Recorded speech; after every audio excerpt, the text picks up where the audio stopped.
오늘 은혜 받을 하나님의 말씀은 누가복음 22장 39절부터 44절까지의 말씀입니다. 누가복음 22장 39절부터 41절까지의 말씀, 우리 함께 봉독하시겠습니다.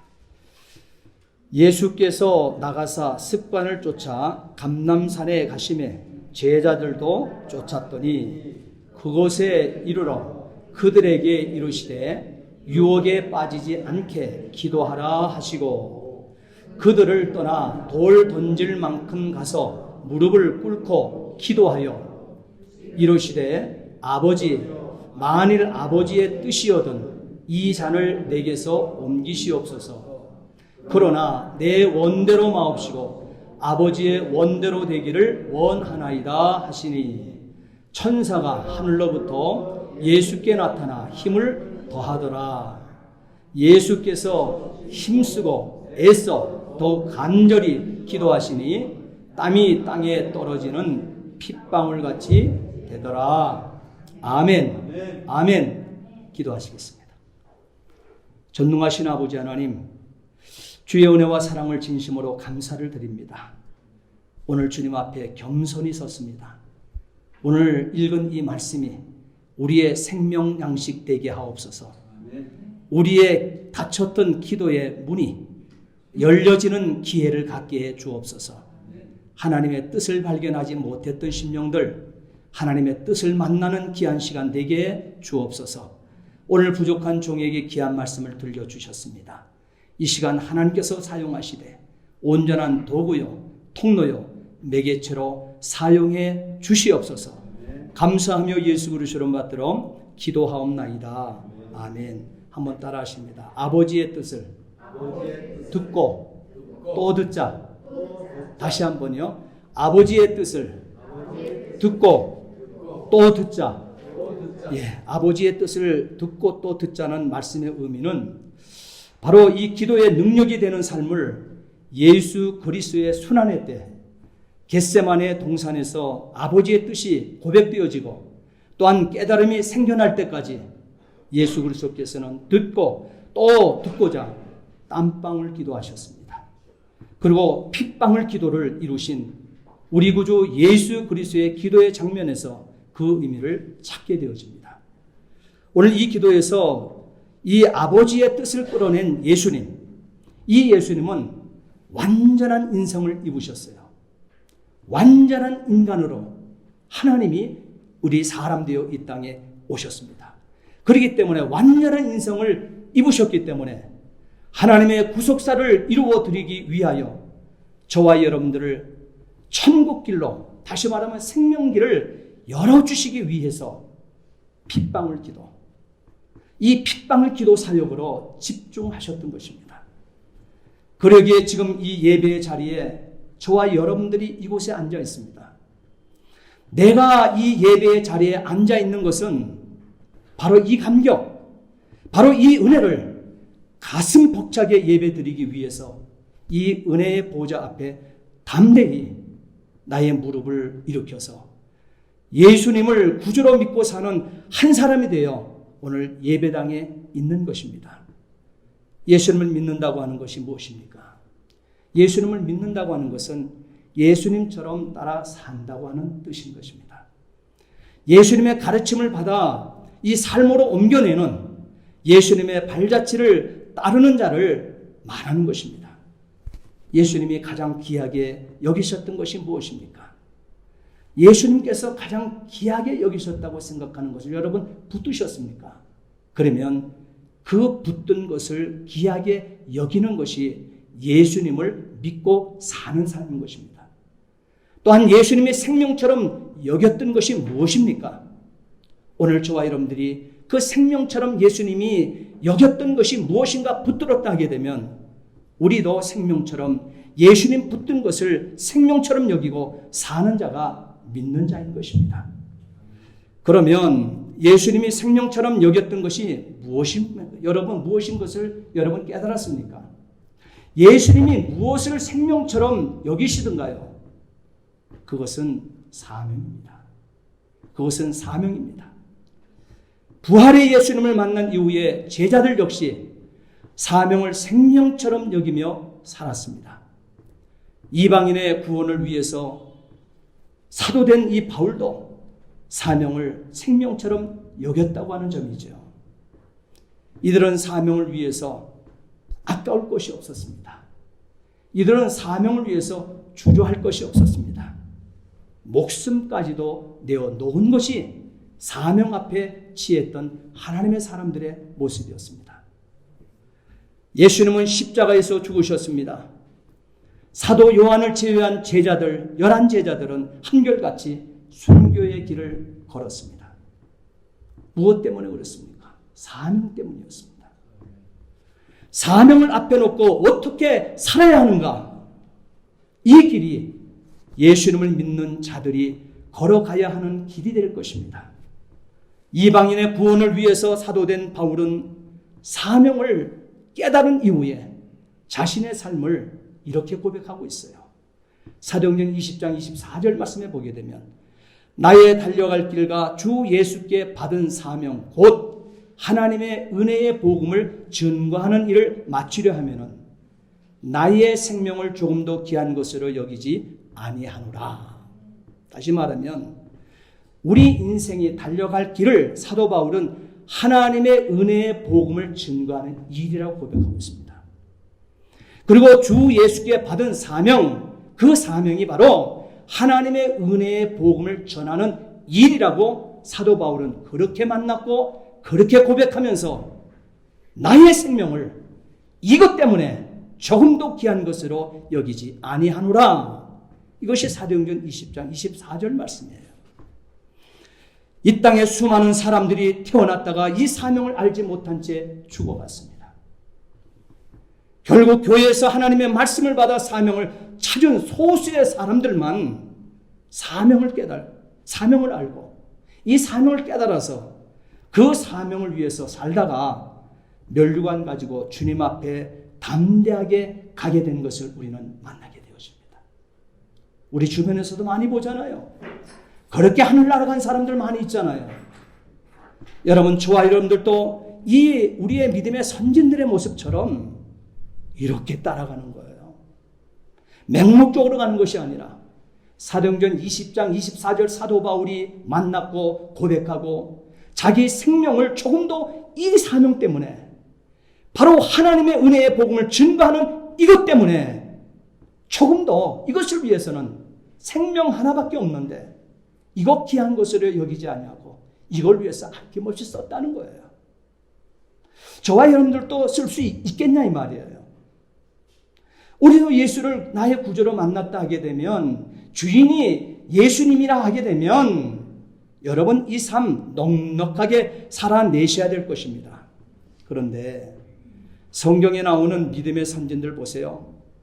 그리고 오늘날 이 깨어나서 정말 말씀 앞에 깨어있는 하나님의 사람들 역시 자신이 받은 사명을 고백하고 깨달음이 생겨났을 때 그들은 두려워하지 않았어요.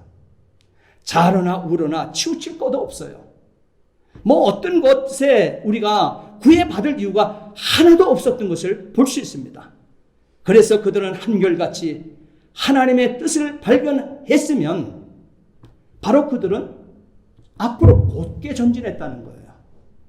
그 사명을 바라보고 그냥 직진했다는 거예요. 어떤 상황이 나의 가는 길을 막을 수가 없었다는 사실이에요. 그런데 중요한 것은 그렇지 못한 사람들이 같은 교회 태바 공동체, 모세가 태워줬던 나일강에 그 떠 있었던 모세를 태웠던 그 박스가 태바 아닙니까? 태바. 그리고 바로 창세기 6장에 나타나고 있는 노아 때 홍수 때 만들어진 그 방주, 그건 배가 아닙니다. 키가 없어요. 돛이 없어요. 키가 없고 돛이 있다고 하는 것은 그것은 배를 얘기하는 것이고 키가 없고 돛이 없다고 하는 것은 방주를 얘기하는 거예요. 방향을 설정하거나 스탑하거나 오른쪽 하거나 왼쪽 하거나 어떤 것을 갈 때 인간의 의지가 개입이 하나도 안 된 것이 태바가 되어지는 것입니다. 하나님께서 스탑하면 스탑하는 거고 하나님이 산 꼭대기에 올려놓게 되면 올려지는 것이고, 오른쪽으로 가기를 하나님 원하면 이 방주를 오른쪽으로 하나님이 끌고 가시는 거예요. 이 공동체가 태바 공동체라는 거예요. 멕시코 한인교회 오늘 예배를 참여하신 모든 신령들, 또한 영상으로 예배를 드리는 멕시코 한인교회 모든 성도들 역시 한 태바 공동체입니다. 우리는 한 태바에 태움받아오신 사람들이에요. 그렇기 때문에 우리는 사명을 가진 자인 것입니다. 코로나 때문에 비록 이곳에 나오지 못하시는 분들도 계시지만, 그러나 여러분 소망 가지세요. 함께 전진하자고요. 우리는 태바 공동체이기 때문에 우리는 끊임없이 기도할 것입니다. 그리고 이 멕시코 전역뿐만 아니라 전 세계에 펼쳐지는 이 코로나 어둠, 나시란 예수의 이름으로 물리쳐 낼 것입니다. 반드시 우리는 승리하고 하나님께 영광 올려드리는 우리의 삶이 되어질 것입니다. 그 근거는 우리가 하나님 뜻을 발견하기 위해서 말씀을 펴들고 우리가 달려나가다 보게 되어지니 우리는 그 말씀의 근본적인 하나님의 뜻을 찾게 되었다는 거예요. 예수님께서도 정말 이 어려운 시기에 자신이 해결할 수 없는, 자신이 인성을 가지고 돌파할 수 없는 이 위기 환경을 만났고 절대절명의 순간을 맞이했을 때 예수님께서는 하나님 앞에 절대적인 기도, 듣는 기도, 듣고 또 듣는 기도를 하셨다고 하는 사실이에요. 그래서 만난 것이 오늘 예수님도 오늘 본문의 41절의 2절의 말씀처럼 내 원대로 마옵시고 아버지의 원대로 되기를 원하나이다, 이렇게 기도하는 사람이 되었다는 것입니다. 우리도 이 위기를 돌파하고 극복하고 승리하며 하나님 앞에 영광 돌리는 전진하는 하나님의 사람이 되기 위해서는 내 원대로 마옵시고 아버지의 원대로 되기를 원합나이다, 이것을 말씀을 펼쳐놓고 만나고 기도의 사람 되어 여러분 이루어낼 수 있기를, 쟁취하고 그 어둠을 물리쳐내고 승리할 수 있게 되기를 주의 이름으로 부탁을 드립니다. 오늘 본문의 말씀은 예수 그리스도께서 사명을 완수하기 위해서 로마 병정들에게 잡히시어 고난을 당하십니다. 십자가 처형을 당하시기 전날 밤에 감람산에서 기도드리시는 사연이 기록된 것이 오늘 본문의 말씀이에요. 바로 이 말씀은 하나님의 깊은 일들 가운데 하나입니다. 우리가 본문을 읽는 동안 출애굽기 3장 5절 너의 선 곳은 거룩한 땅이니 너의 발에서 신을 벗으라, 이 말씀이 마음에 탁 떠오를 거예요. 떠올라면 됩니다. 오늘 이 본문 말씀을 보면서 이 출애굽기 3장 5절 말씀이 떠올라야 돼요. 너의 선 곳은 거룩한 땅이니 너의 발에서 신을 벗으라. 우리 마음속에 떠올라야만 됩니다. 예수님은 십자가에서 치러야 할 희생을 하셨습니다. 예수님은 십자가를 통과함으로 사명을 완수할 수 있다는 사실을 아셨습니다. 그 사명을 감당하기 위하여 예수님은 완전한 인성이셨기 때문에 권능이 필요했던 거예요. 저와 여러분들도 이 세상을 돌파하고 승리하기 위해서는 권능이 필요합니다. 권능을 힘입어야 되는 거예요. 예수는 권능을 힘입었기 때문에 완전한 인성임에도 불구하고 그 잔 아무도 마실 수 없는 인류의 모든 죄를 담당하시고 십자가 지시는 인성이 그 감당할 수 없는 십자가를 지시게 되었다는 사실이에요. 권능 때문에 가능했습니다. 예수님의 권능의 길은 그러면 어떤 길을 통해서 이 권능의 길을 찾을 수 있고 권능의 길을 걸으셨을까요? 바로 예수님의 권능의 길은 기도를 통해 얻게 된다는 점을 발견하게 됩니다. 39절 함께 읽겠습니다. 예수께서 나가사 습관을 따라 감람산에 가시매 제자들도 따라갔더니 그랬습니다. 기도지요. 기도. 예수님의 기도. 습관을 따라 그랬습니다. 습관적으로 습관을 쫓아 이렇게 얘기하고 있습니다. 기도는 습관을 따라 하는 거예요. 습관을 쫓아 하는 거예요. 그런데 우리에게 익숙한 뉘앙스가 아닙니다. 습관 그러면 우리가 생각하는 뉘앙스가 있잖아요. 그거 아닙니다. 그거 아니에요. 그게 아니고 예수님이 습관을 따라 기도했다고 하는 것은 규칙적으로 기도했다고 하는 말씀인 것입니다. 규칙적으로 기도했다. 그 증거가 누가복음 21장 37절에 기록되고 있어요. 누가복음 21장 37절 말씀에 보게 되면 예수께서 낮이면 성전에서 가르치시고 밤이면 나아가 감람원이라 하는 산에서 쉬니라 그랬어요. 이것이 겟세마네 동산이에요. 밤이 되면 예수님은 감람산에 가서 겟세마네 동산에 올라가서 산에서 쉬셨다 했어요. 바로 이 말씀은 예수께서 감람산에 밤이 되면 매일매일 올라가서 기도하는 모습을 보이시는 것입니다. 잠자신 것이 아니에요. 매일 밤 올라가서 감람산에 올라가서 기도하는 것이 예수님의 쉬심이라고 그래요. 그것이 안식의 시간이었다고 그랬습니다. 사실 예수님 역시 육신으로 우리가 생각할 때는 그 육신을 가진 예수님은 지쳐 계셨습니다. 이 육신은 지쳐 있었으나 영으로는 기도가 심히 되셨다는 말씀인 것입니다. 이것이 아버지의 뜻을 이루시는 것입니다. 이제 우리도 주님 닮은 규칙적인 깊은 기도가 항상 우리에게 촉촉히 젖어 있는 영적 습관이 되어서 하나님의 뜻 이루며 사는 삶 다 되어지기를 진심으로 부탁을 드립니다. 우리 41절 말씀 함께 읽겠습니다. 저희를 떠나 돌 던질 만큼 가서 무릎을 꿇고 기도하여 그랬습니다. 누가 무릎을 꿇고 기도했다는 것입니까? 지금 교회의 머리 대신 우리 주님께서 친히 무릎을 꿇고 간절히 기도하는 모습을 여러분 보십시오. 고난을 당하기 위하여 구약과 신약의 처방이 같다는 사실을 여러분 알고 있습니까? 시편 50편 15절 말씀에 보게 되면 하나님께서 구약의 성도들에게 이렇게 말씀하십니다. 환난 날에 나를 부르라. 환난 날에 나를 부르라. 내가 너를 건지리라. 내가 너를 영화롭게 하리라. 구약의 성도들에게 하나님께서는 그렇게 위기에 만난 그들을, 환난을 만난 그들에게 그렇게 가르치십니다. 그 기도 해내라는 거예요. 그러면 하나님께서는 신약의 성도들에게 뭐라고 말씀하셨을까요? 신약의 성도들에게도 이 야고보서 5장 13절 말씀에 보게 되면 너희 중에 고난 당하는 자가 있느냐? 저는 기도할 것이요 그랬어요.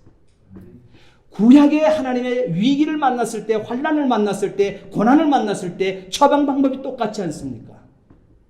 구약의 구약이나 신약의 성도들이 동일하게 이 위기를 당하고 환난을 당하고 고난을 당했을 때는 처방 방법이 똑같은 거예요. 여러분 전 세계 코로나 만났어요. 어찌하자는 거예요? 우리가 질 거예요? 뒤로 물러설 겁니까? 조심히 방역하면서 하나님 전에 담력을 가지고 나오셔야 돼요. 어떻게 무작정 나오자고 그런 게 아니에요. 우리가 생명으로 여기는 하나님의 말씀에 오늘 분명히 시편 50편에 또한 야고보서 5장에 하나님께서는 구약의 성도들에게도 신약의 성도들에게도 같은 방법, 해결 방법 일러주셨잖아요. 기도하라 그러잖아요. 기도하면서 나오자 그러잖아요. 야곱에게는 약복강 나루에 씨름하는 기도가 있습니다. 자기 형 에서를 무서워하고 있을 때 사용했던 야곱의 해결책이었습니다. 히스기야라고 하는 왕 여러분 알고 있잖아요. 죽었다. 너는 이제 곧 죽을 것이다. 후손도 보지 못하고 그리스도의 대를 잊지 못하고 너는 죽을 것이다 그랬어요. 히스기야에게. 그럴 때 히스기야는 그 소리를 듣고 그 엄청난 위기의 소리를 듣고 죽을 병을 선고받고 사내립에 위협하는 편지를 받아들고 그는 체념하지 않았습니다. 그 자리에 등불하지 않았습니다. 그는 그 자리를 박차오릅니다. 그리고 문제를 하나님 앞에 가지고 펴놓습니다. 그리고 그는 벽을 향하여 자기 얼굴을 맞대고 있습니다. 그 벽은 왜 벽을 향해서 히스기야가 맞대고 결사적인 기도를 할까요? 그 벽을 예루살렘 성전으로 여겼던 거예요. 벽을 성전 삼고 이 마주대한 결사적인 기도,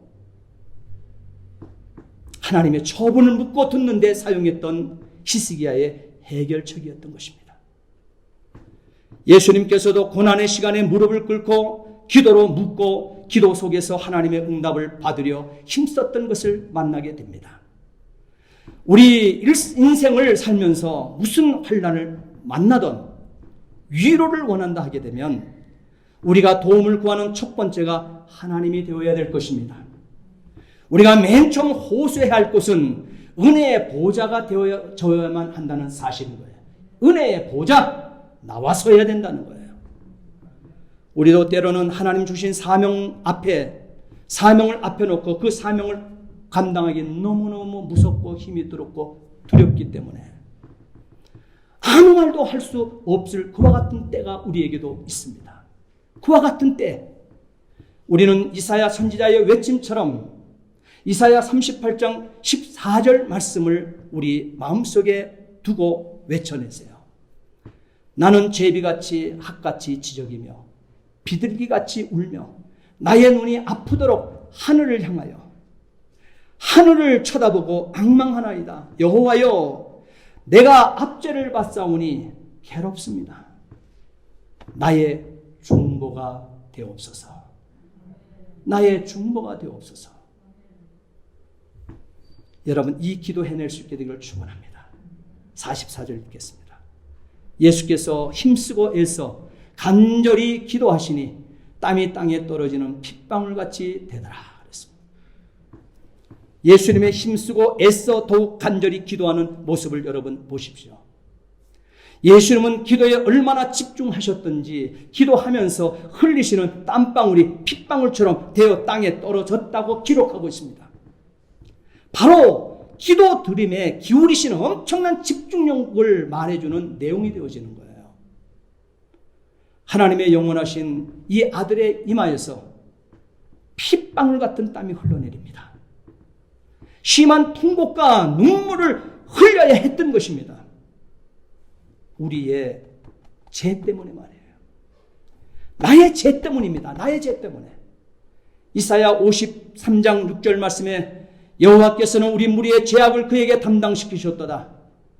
이사야 53장 10절에 여호와께서 그로 상함을 받게 하시기를 원하사 질고를 당하게 하셨은즉 그랬습니다.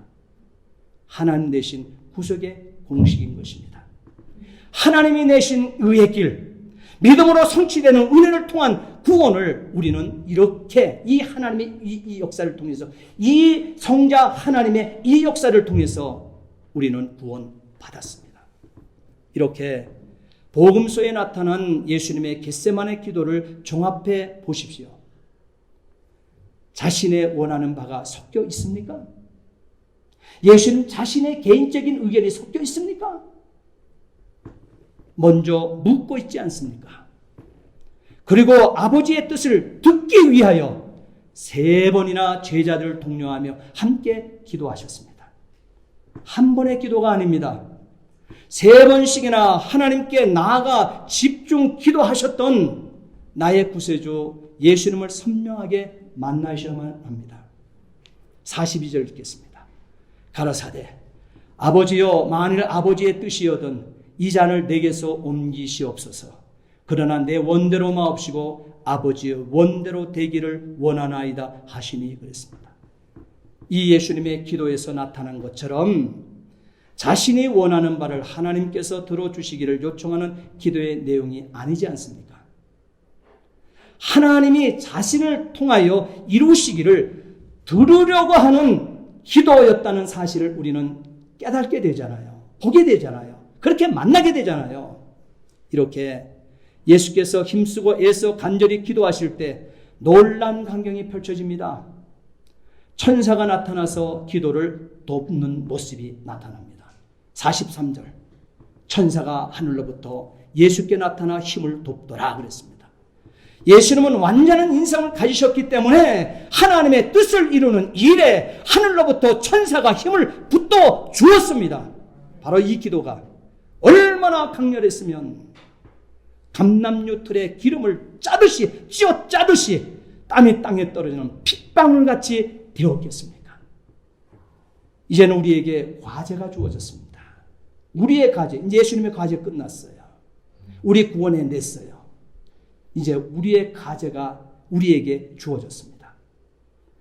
어떻게 이 시대에 이 멕시코라고 하는 이 환경 속에서 이루어내어야 할 주어진 사명을 여러분 찾을 것이며,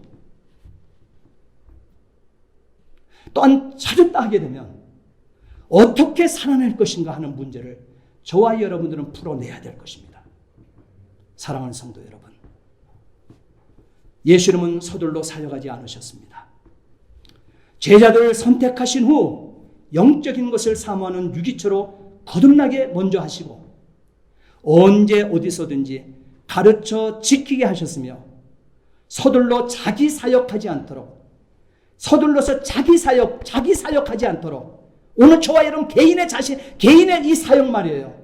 개인의 사역을 하지 않도록 하나님의 뜻을 듣고 또 듣게 하여 주기도문의 핵심인 나의 원대로 마옵시고 아버지의 원대로 되기를 원하나이다라고 하는 깨달음이 생겨날 때 누구든지 개개인이 하나님 앞에 고백하게 하시고 배운 대로 가르치며 살아내라고 세상으로 곧 땅끝으로 저와 여러분들을 내보내신 것을 믿으시기 바랍니다. 이젠 저와 여러분들 차례잖아요. 여러분 자신의 사명을 여러분 아십니까? 여러분 자신에게 이 담겨진 모든 것을 하나님께서는 말하고 있는 거예요. 여러분에게 하나님께서 무엇을 담아주셨냐 이 말이에요. 그것을 깨달아 만났으면 사명자입니다. 자신에게 주어진 사명을 감당해내기 위하여, 그렇기 때문에 저와 여러분들은 무엇을 지금 준비하고 있냐 하는 것도 점검하셔야 되는 것입니다. 이제 여러분 알았다 하면 실천하는 순종이 지불되어야만 합니다.